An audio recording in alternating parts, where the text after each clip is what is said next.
In a peaceful little village lived an elderly woman named Everyone knew her for a gentle heart and warm smile. Whether the day was sunny or filled with storms, Madhuri always looked calm. People often visited her to share their troubles or seek her advice. She didn't speak much, but her words always brought comfort. One afternoon, a young woman named Raina came to see her. Her eyes were swollen, and she looked exhausted, as if she had been crying for hours. She sat beside Madhuri and softly asked, "Grandmother Madhuri, how are you always so happy? No matter what happens, you never look sad. Don't you ever feel hurt when things go wrong?" Madhuri smiled gently and poured her a cup of warm tea. "My dear," she said, "happiness doesn't come from what happens around us. It comes from what we carry inside." Raina frowned. "I don't understand. When bad things happen, how can someone stay happy?" Madhuri glanced at the small oil lamp beside her. Its flame danced softly in the breeze. "Let me tell you something," she began. "When I was young, I had a husband and children. We were not wealthy, but we were happy. Our home was small, but it was filled with laughter and love."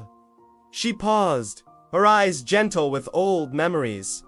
"One day, my husband fell seriously ill. We tried everything, but we had little money for proper treatment. Days passed, and his health worsened. When he finally left this world, I thought my heart would break. I cried for many days and nights. I felt as if all the light in my life had disappeared."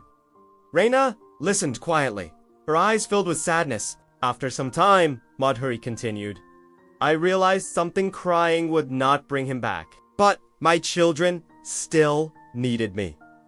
They needed my strength, my love. So I wiped my tears and decided to live again. Slowly, I understood that life always gives us both good and bad days. We cannot stop the storms, but we can choose how to face them."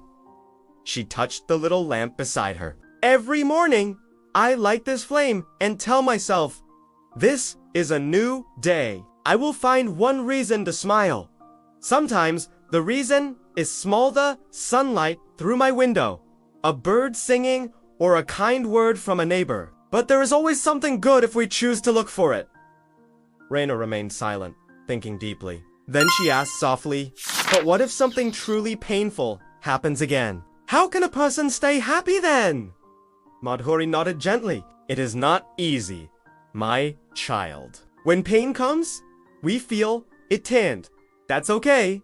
But I remind myself that nothing lasts forever. Good times pass, and so do bad ones. When something hurts, I look at what I still have: my health, my friends, my memories, or simply the gift of being alive. Happiness is a choice. We can look at the darkness and feel sad, or we can look at the light and feel grateful." Raina looked at the flame again. It flickered, but it never went out. She saw the same steady light on Madhuri's face and finally smiled. "Thank you," she whispered. "I think I understand now."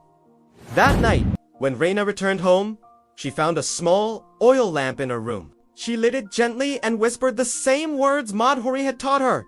"This is a new day. I will find one reason to smile."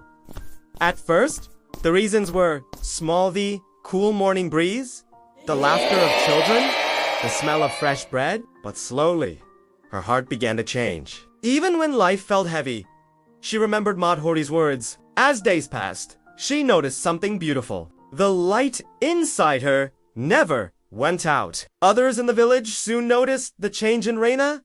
They, too, asked her how she remained so calm and peaceful, and she would smile justly like Madhuri once did and say, "Happiness doesn't come from the world around us. It begins inside our heart." And slowly, a small flame of peace spread throughout the village, all because one old woman named Madhuri had kept her lamp burning and her heart full of light.